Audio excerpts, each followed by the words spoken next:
Well, it's Nitro RC Nerds here, and this is our weekly projects.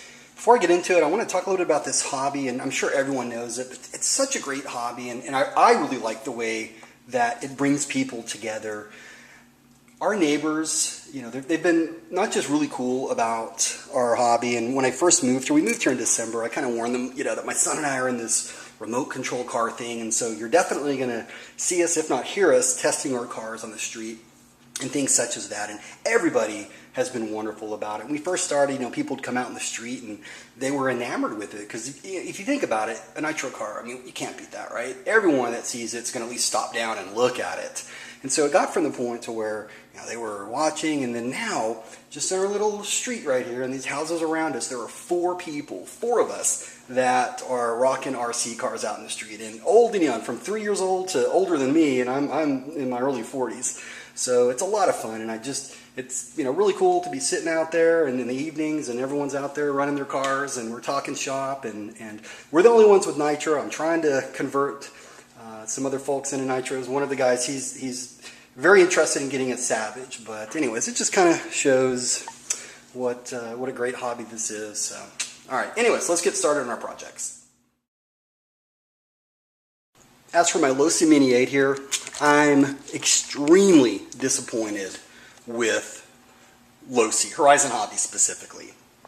If you remember, I had issues the first time I got the car. The battery wouldn't start the car or anything. Contacted Horizon Hobby. They gave me wonderful customer service. They said, it's either your battery or your charger, so we're going to hook you up, we're going to send it out to you.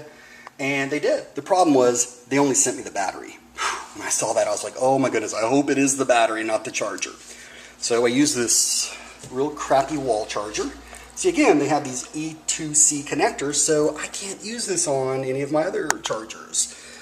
Anyways, so I charged it just per the instructions. 3 hours right on the nose. I put it in there, and we ran it.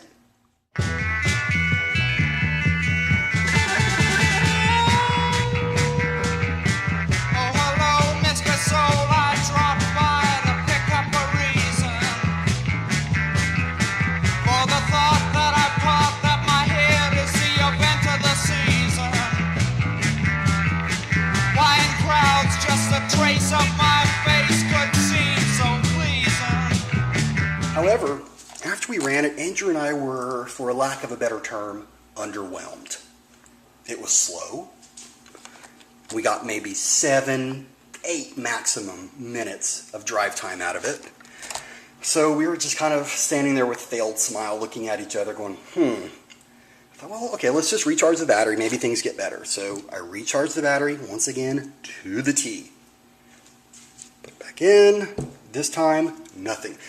I shouldn't say nothing. It's just like as if the battery had not been charged. And I promise I tried over and over and over, and I would charge it every 30 minutes after that. So I ended up charging it for a total of like 6 hours. I tried it at 3 hours, nothing. I tried different outlets. I don't want to get into everything. I tried. And it was funny because last evening when I was fighting with all this, trying to get it ready, and I saw my neighbors there out there, and they were driving their electrics. I thought, screw it. So I came in and I got the Savage, man. Put some fuel in it, fired his ass up, and I went out there and I was just popping wheelies all the way down the street, screaming Nitro sounds. Go Nitro. And please remember, the reason I got this was for ease of use. I don't want to hear any BS about, well, you just need to get a LiPo or whatever. Okay, sure, I understand a LiPo is going to have better performance, but come on, it shouldn't be crap right out of the box. So I'm going to call Horizon Hobby, and I'm not upset, personally with anybody there, but I'm very, very upset with Losi, and I'm going to call and give them my thoughts. So my first impression with the Losi Mini 8.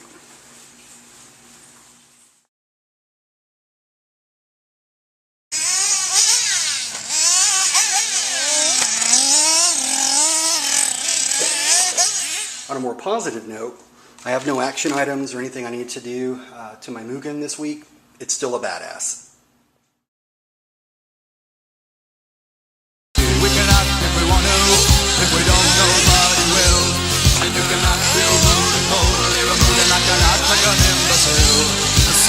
We can dance, we can dance. I got Andrew's rear differential locked and loaded, ready to go, shimmed good. So that's behind us now. You can't see it, but the center diff is rebuilt. And then next what we have to do is test out this 350 engine and make sure that the fix I did to it actually did solve the problem. Let's see what we get.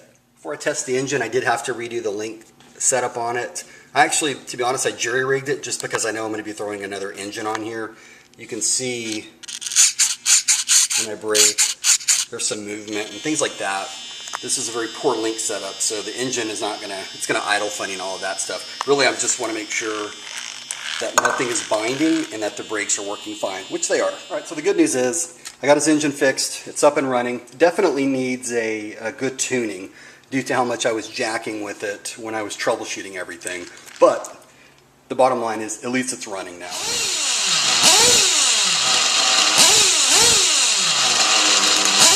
Okay, so I just took it out, got the engine tuned, and gave it a quick run. Saw what I needed to see. And this will be the last time that we run this stock 350 engine on this buggy, because next what I'm going to do this weekend is put on this new Works B5 engine that I got for him, along with this Offno 86 pipe. I've decided that we're going to go ahead and stick with the low-C clutch setup. I've actually been quite impressed with the low-C clutches. And so right now he's running 2 composite and 2 aluminum. So I'm going to go ahead and just convert them to all aluminum. And I think what we'll start them out with is 2 gold springs and 2 black springs. But we really won't know what works, especially with the new engine, until we get it on there and try it out. So fortunately we have a lot of different shoes and springs and stuff like that. So just kind of a trial and error, see what we like the best or see what he likes the best. And then finally there's a few upgrades that I want to make to the buggy. I've ordered him a King's Head aluminum top plate. We're also putting on an aluminum servo saver top. I'm going to get him a new throttle servo. This one here is just not really doing the job. It's getting a little sluggish. It's the stock one. I haven't decided if I want to go with a ProTech or a Savix. I really like the ProTech servos. You can get one for like $50, and it's got, I think, like 180 ounces of torque, but it's in 0.09 seconds. That's really fast. The speed on here is 0.18. Which is really slow. So this low-C at 2.0 will be featured in 2 videos that we have coming up. The first, as I noted, will be how to change engines on your Nitro vehicle, how to put a new one on. And the second one will be how to tune. So I figured while we, after we break in the B5 and we tune it, we'll go ahead and just roll film on it, and that way you guys can get an idea of at least how we tune our engines.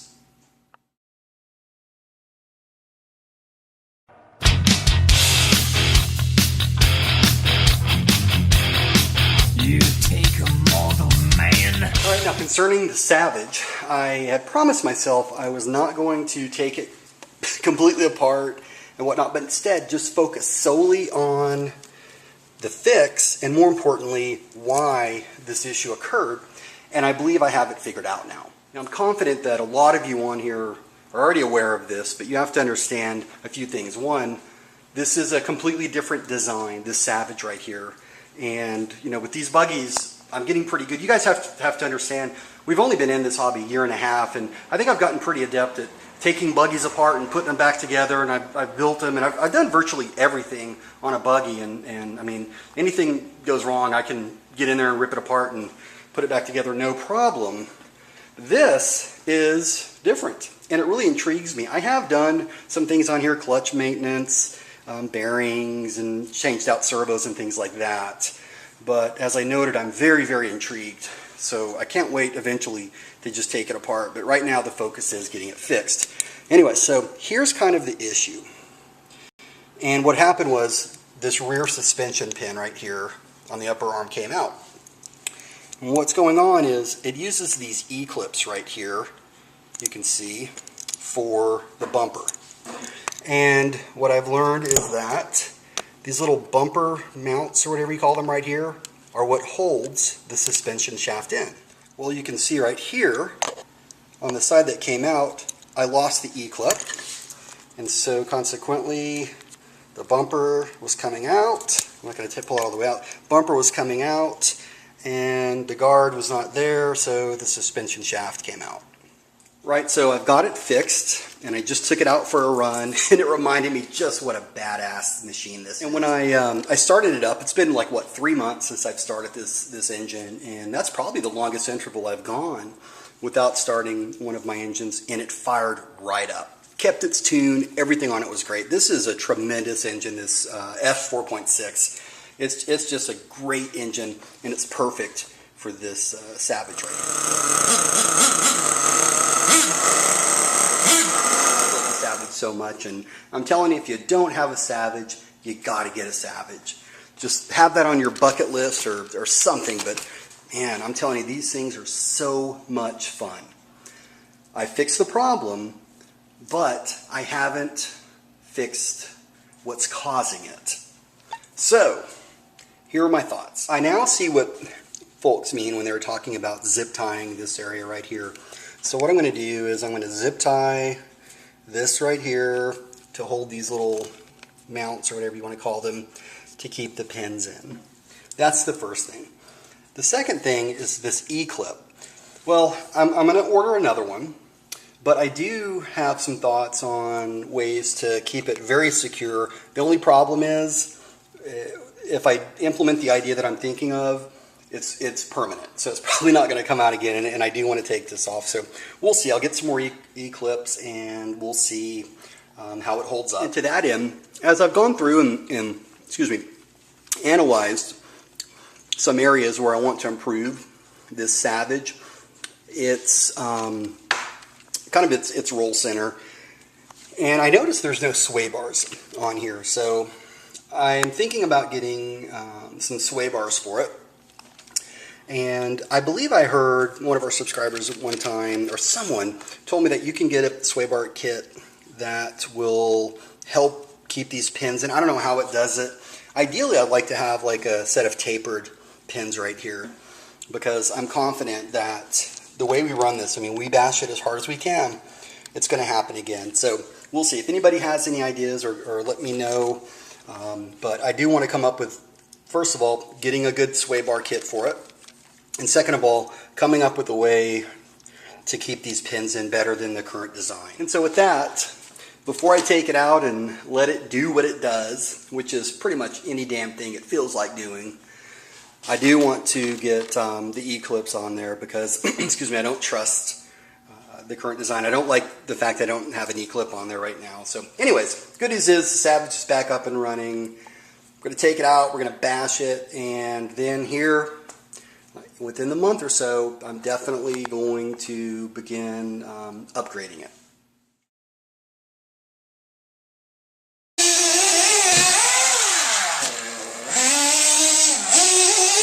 For my beloved Lucy 810, I haven't done anything to it. The only thing I have left, I just finished a rebuild on it, a Phase 2 rebuild. One thing I have left is to kind of check out the clutch and the link system on there. I've got a bit of a lag. I'll be doing a video on that soon. Additionally, what I do have on my plate for this week are two things. First one is to finish gluing these badass tires and wheels I got for it. These are the AK Impacts, and I think it's going to look pretty slick. And then the second is much more exciting, and that has to do with the body. Some of you may recall I recently did a video soliciting some advice on how I should paint this new body for my Lucy 810. I got some really good feedback, and I was just set to start it. However, I saw a body that was the absolute sickest body I've ever seen in my life. So I talked to the guy, and I found out who he had painted. And I reached out to the person who does the custom bodies for this gentleman, and he agreed to paint my body for the Lucy 810. So, and I'm shipping it out to the guy, and I cannot wait, because wait till you see it. It's not going to be. It's going to be the same scheme as that body I saw, but it's going to actually be in this color right here, or these colors. And so very soon I'm going to unveil that, but I cannot wait, because that is going to be really, really cool. Only the best for my 810. And it's kind of funny too, because the body I'm having professionally painted is actually going to be my practice body. Excuse me, my practice body, where this one right here is going to be the racing body.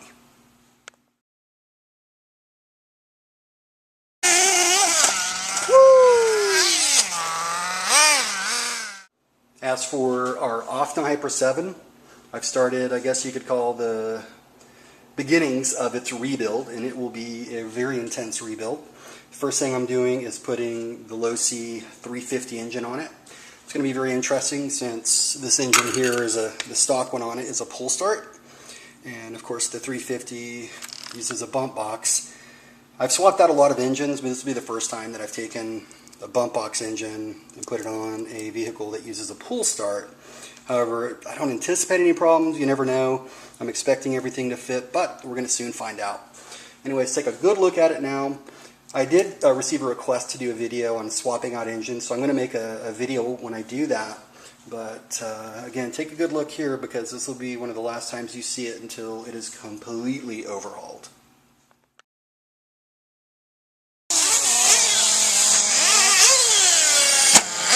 And then finally, Big Bertha here. Haven't had a chance to fix the engine on it due to the starter box issues I'm having. I did get the wiring set. It actually came in from all the way from Taiwan, and the dude sent it registered mail. And of course I wasn't here, so I have to go to the post office and pick it up. But what I'm going to do, rewire the starter box and then fix this engine. Then throw on a badass M2C 4-sheet aluminum clutch. This thing is going to be rocking and rolling. So that's it, guys. Thanks so much for watching. Have a great day. Now I'm going to get on this and looking really forward to putting the 350 in the Often and more so the B5 and the low C810. Have a great day.